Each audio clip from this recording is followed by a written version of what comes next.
Star news जुजनू पर तारा स्वागत है और मैं राकेश चौधरी और मेरे साथ कैमरामैन सचिन कुमार। और आज हम पहुंचे हैं सुल्ताना, और सुल्ताना में भी काफ़ी दिनों से जो धरना है वो चल रहा है नहर के पानी के लिए। और यहाँ पे काफ़ी किसान हैं वो बैठे हैं, कुछ किसान अभी चले भी गए, बेचारे परेशान हो रखे हैं।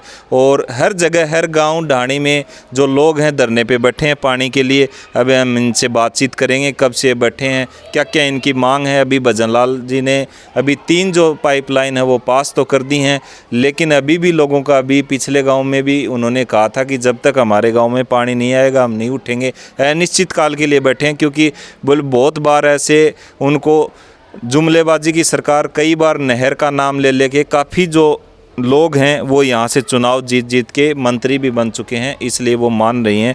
पहले उनसे बातचीत करांगा। पहला तो राम राम साहब। राम राम साहब। क्या नाम है साहब तारो? मेरा नाम सुरेश महिला है। मैं पुदार कॉलेज नवलगढ़ में छात्र संघ अध्यक्ष रहा हूँ और लंबे समय से मैंने छात्र आंदोलन किए हैं और अभी किसान आंदोलन में लगे हुए हैं।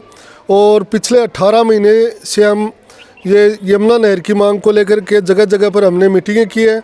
और अब सुल्ताना के अंदर 44 दिन से हमारा धरना चल रहा है, परंतु अभी तक सरकार का कोई भी नुमाइंदा या हमारा जीता हुआ प्रतिनिधि है वो न तो उन्होंने विधानसभा में बोला है और न लोकसभा के अंदर मजबूती से कोई आवाज़ उठी है। जो पानी का मामला है ये गंभीर मामला है, जनता के पेट से जुड़ा हुआ मामला। पानी की स्थिति यह होगी, लोगों का होगी, भूमिगत जल है वो ख़त्म हो चुका है, यानी 2,000 फीट नीचे पानी नहीं मिल रहा है और लोगों के पैसे लग रहे हैं फिर भी उनके बोर खाली निकल रहे हैं। ये बड़ी चिंता का विषय है। सरकार की प्रमुख जिम्मेदारी है कि नदियों का पानी बाढ़ से लोगों की जन हानि करता है। सरकार का दायित्व बनता है कि 1994 का जो यमुना जल समझौता है वो ईमानदारी से लागू करे, और 30 साल तक ये समझौता लागू नहीं हुआ। इसे झुंझुनू की जनता को, यहाँ के पशुधन को, यहाँ की वनस्पति को भारी नुकसान हुआ है, यहाँ के व्यापार को घाटा हुआ है, यहाँ के रोजगार कम हुए हैं और यहाँ के से लोग पलायन करके बाहर गए। हमारे नेताओं की ये बहुत बड़ी नाकामयाबी है। और हमारे नेताओं, ऐसे नेताओं को जो जनहित के मुद्दे नहीं उठा सकते, उनसे हमारा अनुरोध है कि आप राजनीति को छोड़ करके अन्य कामों में लग जाओ, अपना व्यापार करो या और अन्य कोई धंधा करो। आप जनता का भविष्य खराब नहीं करें। और अभी जनता ने मन बना लिया है कि हम 1994 के समझौते से कम 1917 क्यूसेक पानी हमें पूरा चाहिए और सिंचाई का पानी चाहिए। अब सरकार ने MOU किया है, उस MOU की कॉपी हमारे को आज तक नहीं मिली। अब क्या MOU है, क्या समझौता हुआ है, किस प्रकार से हमारे को पानी मिलेगा, अभी तक सरकार समझाने में नाकामयाब हुई है। और जिस प्रकार से हमारे जो फर्जी जनप्रतिनिधि है और उन्होंने बड़े बड़े विज्ञापन दिए अखबारों में और उन्होंने वाहवाही लूटने का काम किया, जनता का मुद्दा हल हुआ या नहीं हुआ, वो वोट की खेती लूटना चाहते हैं। परंतु जनता जागरूक हो चुकी है। जनता उन्हीं लोगों को आगे करेगी जो लोग जनता के लिए लड़ सकते हैं और जनता के हितों की रक्षा कर सकते हैं। अभी हमारे पेड़ पौधे वो सूख गए हैं, हमारे खेत हैं वो एकदम से खाली पड़े हैं और पूरी वीरानी छा गई है। जो हरे भरे खेत होते थे उनमें वीरानी छा गई है। अभी आज ही अखबार के अंदर ताज़ा रिपोर्ट आई है, भूजल विभाग का सर्वे आया है कि राजस्थान के 8 ज़िले अगले साल 2025 के अंदर एकदम से खाली हो जाएंगे। तो ये हमारे जनप्रतिनिधियों के लिए बहुत बड़ी बात है। हज़ारों करोड़ रुपए के घोटाले हो जाते हैं, परंतु जनहित के मुद्दे हैं, जो पानी है वो एक प्रमुख चीज़ है जनता से जुड़ी हुई, उसको लाने में नाकामयाब है। जो ये फर्जी और ये मौसमी नेता रहे, इन्होंने जनता की हितों को पैरों तले कुचल दिया है। और अब लड़ाई आर पार की लड़ाई होगी जब तक पुरानी DPR लागू नहीं होगी और हमारा समझौता सही रूप से धरातल पर नहीं लागू होगा, तब तक हमारी लड़ाई जारी रहेगी। आने वाले लोकसभा चुनाव में इनके दांत खट्टे कर देंगे, जनता इनके दांत खट्टे कर देगी, इनको गांव में पिटेगी, इनके कपड़े फाड़ेगी, इनकी गाड़ियां वहीं रोक लेंगे हम, इनकी गांव में गाड़ियां रोक लेंगे और गांव में घुसने नहीं देंगे।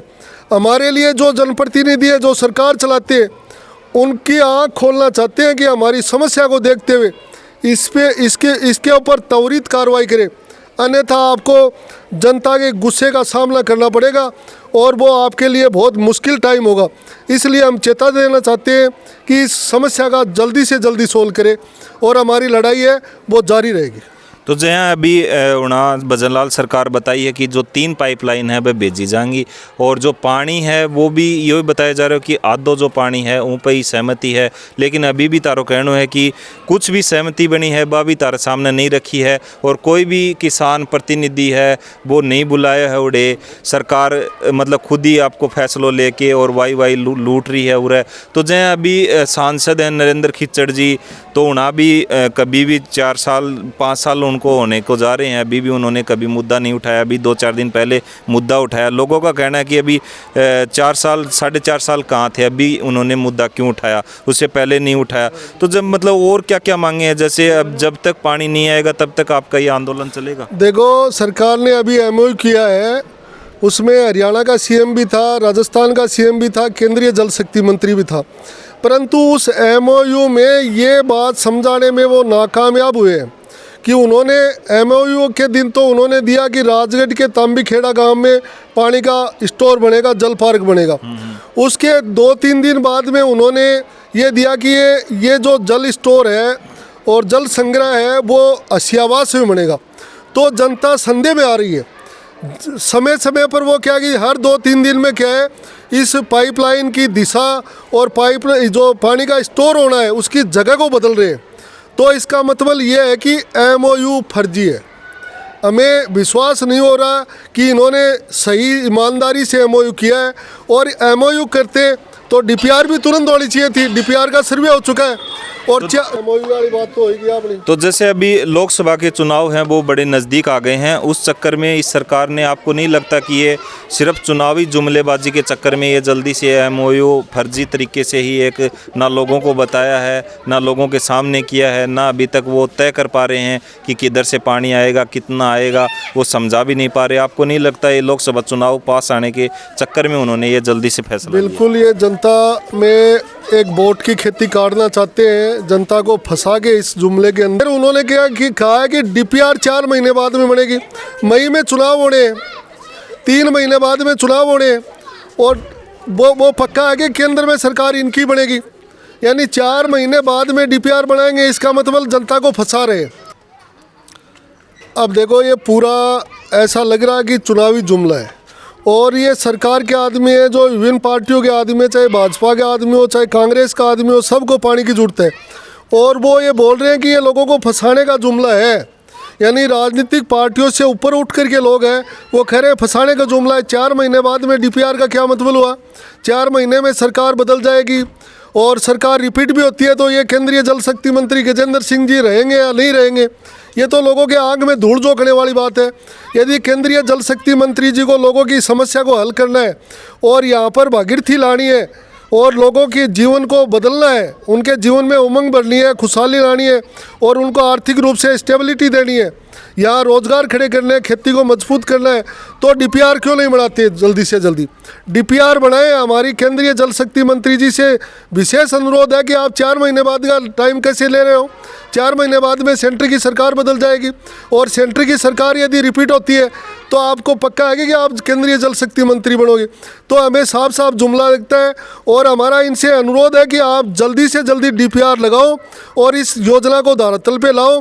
अन्यथा क्या है, लोकसभा चुनाव में आपके दांत खट्टे कर देंगे 8-10 जिलों के अंदर। ये आपको पता चल जाएगा कि जुमले क्या होते हैं। अब जनता समझदार हो गई है। हर गांव में पब्लिक है वो सड़कों पे बैठी हुई है। वो क्यों बैठी हुई है? क्योंकि उनको पता है कि हमारा भविष्य खत्म हो चुका है। जिस पानी की वजह से हमारे कपड़े की कारी गई थी, पहले लोग कारी लगे हुए कपड़े पहनते थे, घरों के चारों ओर बाढ़ होती थी, घर में छान होती थी, और हमारे खेतों का विद्युतीकरण हुआ, और विद्युतीकरण से हमारी खेती अच्छी हुई, फसल अच्छी हुई, आमदनी अच्छी हुई। उसके कारण लोगों के कपड़े का रंग बदला, उसके थोड़ा चेहरे का रंग बदला, घर का रंग बदला। आज वापिस हमें क्या है कि उससे पीछे आना पड़ेगा, क्योंकि आज तो खर्चा बहुत हो गया। आज लोग गाड़ी मेंटेन करते हैं, मोबाइल मेंटेन करते हैं। पहले खर्चे नहीं होते थे, छड़ी से रोटी बनाते थे, आज गैस से रोटी बनाती है। तो इतना बड़ा खर्चा कहाँ से लाएंगे? वो कारी वाले कपड़े भी नहीं मिलेंगे। तो इसलिए मैं कहता हूँ कि आप सच्चे जन नेता हैं, तो केंद्रीय जल शक्ति मंत्री जी, आप इस डीपीआर को लागू करो और 1917 क्यूसेक पानी झुंझुनू जिले को दो, वरना ये किसान है ना, लठ लेकर के सड़कों पे बैठे हुए हैं और आपसे जवाब मांगेंगे कि आपने जुमला दिया, आज तक वो साबित नहीं कर सके कि आपने समझौता क्या किया। उसका दस्तावेज नहीं आया हमारे पास, किसी किसान नेता के पास दस्तावेज नहीं है। इसलिए क्या है कि हम इस बात का, इसको आंदोलन को हम क्या है बड़े से बड़े स्तर पर ले जाएंगे। अब 1 मार्च को हमारी गुड्डा में सभा है, उसके बाद में हमारी राजगढ़ में सभा है, उसके बाद में हमारी सुल्ताना में सभा है, उसके बाद में हमारी बुहाना में सभा है। तो हम क्या कि तहसील हेडक्वार्टरों पर बड़े बड़े सेंटर हैं, जो सिटी है, छोटे छोटे कस्बे हैं, वहाँ सभाओं को करके क्या कि हम लार्ज स्केल पर अनिश्चितकालीन बंद करेंगे, हरियाणा सीमाओं को सील करेंगे हम, और उसके बाद में सरकार को घुटने पे आना पड़ेगा। इसलिए मैं आग्रह करता हूं कि समय रहते हुए सरकार चेत जाए और इस योजना को धरातल पे लागू करे। तो अभी लोकसभा चुनाव जो हैं बड़ा नज़दीक आ गए हैं, तो तामी अभी कौन सी पार्टी का नहीं, अभी बीजेपी या कांग्रेस या फिर कोई अदर पार्टी, या फिर ताने कोई जहाँ मतलब पूरा विश्वास दिलाओगो या धरातल पर लेके चाल पड़ेगा तभी तामी वोट डालोगे, वोटा को भाई साकार करोगा कि फिर? देखो, यदि हमारी ये योजना कामयाब नहीं होती है, ये समझौता लागू नहीं होता है, तो हम इसका बहिष्कार करेंगे, चुनाव का बहिष्कार। हाँ बिल्कुल बहिष्कार करेंगे। यानी हमें कोई सी पार्टी का नेता है वो सपोर्ट नहीं कर रहा है, भाजपा सपोर्टेड आदमी हमारा समर्थन में उतरे हुए हैं, कांग्रेस सपोर्टेड आदमी हमारे समर्थन में उतरे हैं, परंतु नेता सारे लुके हुए हैं। तो अभी तक आप मतलब इतने दिन से यहाँ धरने पे बैठे हो, कोई नेता, कोई बीजेपी का नेता या कोई कांग्रेस का नेता आपसे आके मिला है? कोई किसी ने बोला कि हाँ हम आपके साथ हैं और इस चीज़ को हम करेंगे? नहीं, किसी पार्टी का नेता नहीं आया, सिर्फ किसान आते हैं और कोई यानी कोई लीडर नहीं आया हमारे पास, कोई एमएलए नहीं आया और कोई एमपी नहीं आया, कोई भी लीडर नहीं आया, नहीं उनका फ़ोन आया। और उनको जनता के मुद्दों पे, इस जो गहरी समस्या उसके ऊपर कोई दिलचस्पी नहीं है। और जनता जब सैलाब बन जाएगी, अब नरेंद्र खिचड़ को थोड़ा सा बोलना पड़ गया। 4 साल पहले नरेंद्र जी आप कहाँ गए थे? आपको 3 लाख वोटों से जिता के भेजा जनता ने, आराम करने के लिए नहीं भेजा कि आप जनता के पैसे खाते रहो और जो आप तनख्वाह है वो उठाते रहो जनता के पैसे की, और आप जो भी फ़ायदा है एमपी कोटे का वो फ़ायदा उठाते रहो। अरे किस बात का फ़ायदा ले रहे हो आप? जब जनता के मुद्दों को नहीं उठा सकते तो किस बात का फ़ायदा ले रहे हो? ये फ़ायदा वापस करो जनता को। आपने जो जनता के पैसे का कोष का फ़ायदा उठाया है, अपनी यात्राओं में लगाया है, अपनी गाड़ियों में लगाया है, अपने स्वास्थ्य में लगाया है, वो हमारे को रिटर्न करो, क्योंकि आपकी मजदूरी अधूरी है, आपने जनता का फ़र्ज अदा नहीं किया और उसका कर्ज नहीं उतारा। आप इतने संवेदनशील मुद्दे पर नहीं बोल पाए लोकसभा में, तो आप क्या कर पाओगे? तो अभी जैसे नरेंद्र खिचड़ जी सांसद हैं, उन पे आरोप है कि वो उदयपुर वाटी और गुड्डा से इधर वो आए नहीं हैं। बिल्कुल नहीं आया, हमने कभी देखा ही नहीं नरेंद्र खिचड़ को यहाँ। सभी गांव में हम जाते हैं इधर तो ये बोला जाता है कि हम जानते ही नहीं, वो बने तब पता है एक बार नरेंद्र जी हैं, एमपी हैं, लेकिन वो इधर ना तो कोई काम के लिए ना उन्होंने कोई काम कराया, वो आए ही नहीं है, देखा ही नहीं उन्होंने। बिल्कुल वोट लेने के लिए भी आए थे और वोट लेने के बाद में कभी नरेंद्र खिचड़ का या नरेंद्र खिचड़ के कोई जनप्रतिनिधि का यहाँ दर्शन भी नहीं हुआ, और 1 रुपया भी सुल्ताना गाँव में नरेंद्र खिचड़ के नाम से नहीं लगा है, 1 रुपया भी नहीं लगा है, और ये मोदी जी के नाम पे जीत के आ गए। मैं तो राजनीतिक पार्टियों से कहना चाहता हूँ, अरे आप कम से कम अच्छे जनप्रतिनिधियों को तो टिकट दो। आप किसी भी विचार पे लड़ते हो, किसी भी मुद्दे को लेकर के लड़ रहे हो, आपकी पार्टी कोई भी चीज़ करना चाहती है, आपका एजेंडा कुछ भी है, परंतु कम से कम अच्छे लोगों को टिकट दो, वो जनता के मुद्दों को उठा सके और उनकी दुख तकलीफ में काम आ सके, और उनसे मिले, गाँव में जाकर के, ढाणियों में जाके के मिले, खेतों में जाके मिले, उनकी समस्या से आबरू हो। ऐसे लोगों को टिकट देना चाहिए। मैं तो राजनीतिक पार्टियों से भी निवेदन करता हूँ कि आप चमकदार चेहरों को टिकट मत दो, जिन्होंने किसी तरह से पैसे इकट्ठे कर लिए और उसके बाद में आप उनको टिकट दे रहे हो। ये जनहित के मुद्दे उठा पाने में असमर्थ है।